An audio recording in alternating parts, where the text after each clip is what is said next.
Hi, thanks for joining us today. Today our story is The Invisible Boy by Trudy Ludwig, illustrated by Patrice Barton. Now, some of you are just going to listen to the story and enjoy it, or you could hit mute and read it yourself as I read along. Some of you, those of you who are in my class, are going to be listening to the story to do 3 things. 4 actually. I want you to be able to retell me the story with the beginning, middle, and end.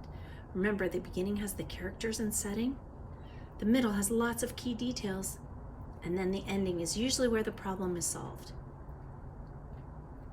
The last thing I want you to tell me is, what is the author's message? Sometimes authors have messages in stories that they want you to learn. See if you can find the author's message in this story. The Invisible Boy. Can you see Brian, the invisible boy? Even Mrs. Carlotti has trouble noticing him in her classroom. She's too busy dealing with Nathan and Sophie. Who do you think Nathan and Sophie are? Yeah, me too.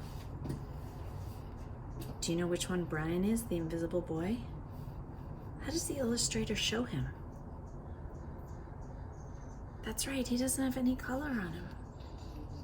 Nathan has problems with what Mrs. Carlotti calls volume control. He uses his outside voice inside too much. Sophie whines and complains when she doesn't get her way. Maybe you know kids like that. Maybe sometimes you do that. Nathan and Sophie take up a lot of space. Brian doesn't. When the bell rings for recess, Micah and JT take turns choosing kids for their kickball teams. The best players get picked first. Then the best friends of the best players. Then the friends of the best friends. Look how excited they are. Only Brian is left, still waiting and hoping. Look how cute he is. JT glances in Brian's direction and just as quickly looks away. We've got enough players for each team, he tells the others. Let's play ball. Oh, show me how Brian's feeling. Yeah, maybe you felt like that too. Left out, not included.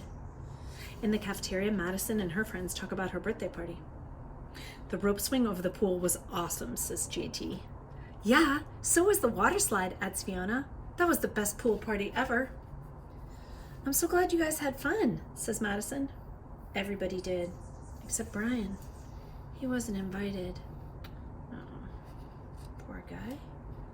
Sometimes it's hard. You want to be excited for your friends when they get to do things and you don't get to do them, which is fine. We can't all do the same things.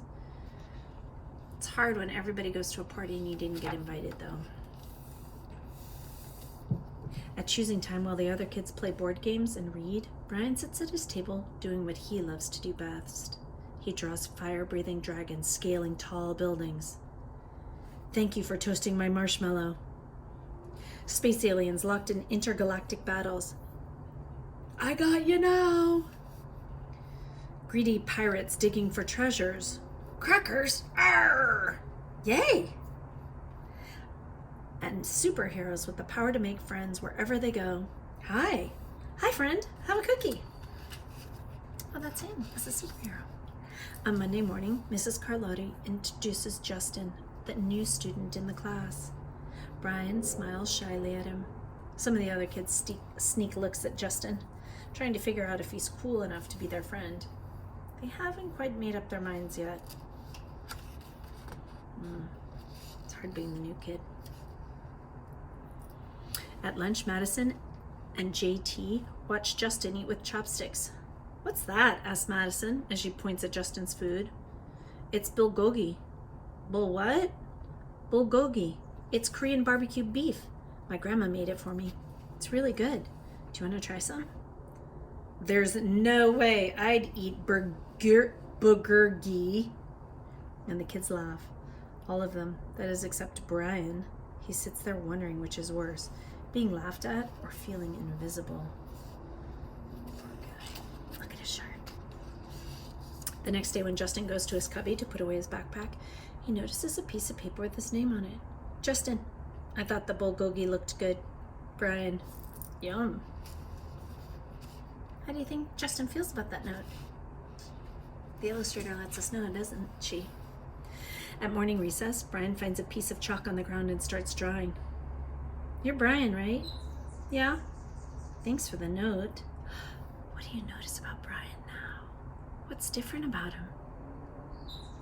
That's right, he's starting to show some color. Hey, Justin, Emilio calls out from the tetherball court. You're up next. Sorry, I gotta go, says Justin.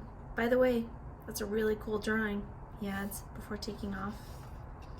Look at him. Maybe you're thinking about the author's message right now. Back in class, Mrs. Carlotti asked the kids to team up in 2s or 3s for a special project. The kids scurry around the room to pair off. Brian heads towards Justin. I'm already with Justin, says Emilio. Find someone else. Brian looks at the floor, wishing he could draw a hole right there to swallow him up. Mrs. Carlotti said we can have up to 3 people in our group. We're only 2. Come on, Emilio. Let him work with us. Okay, I guess. Oh, look at him now. Mrs. Carlotti gives the class directions for the project. Your assignment is to work together to write a story about what you see in that photograph. Use your imagination and have fun. Whoa, cool, says Emilio. What kind of people do you think would live in houses like that? I don't know, but I bet Brian could draw them to go with our story, says Justin. Brian smiles as he takes out his lucky pen. Look at Brian now. Wow.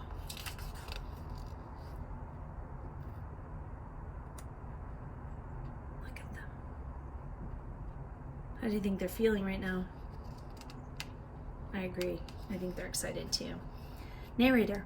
Hi, I'm the narrator, and if you're wondering why a pirate got the part of a narrator, I'll tell you.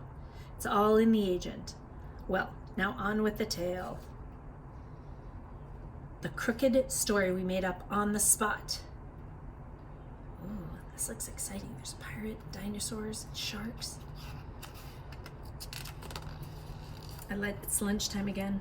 Brian's least favorite part of the day. Another 20 long minutes of kids talking and laughing with everyone else but him. Brian, hears someone shout. Hey, Brian, over here. Brian turns and sees Justin waving him over. I'm going to reread that because good readers go back and reread. Brian turns and sees Justin waving him over. Amelia nods at Brian as he makes room for him at the table.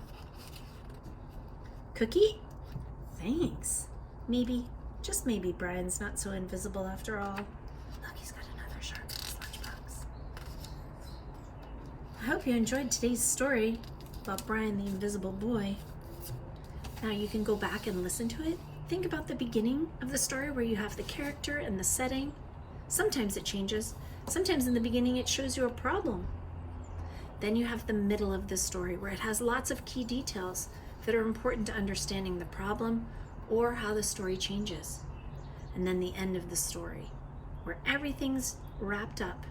And hopefully, if there was a problem, it got solved. The last thing I want you to think about is the author's message. In reading this book, what does the author want you to learn from this story about Brian? I hope you enjoyed it.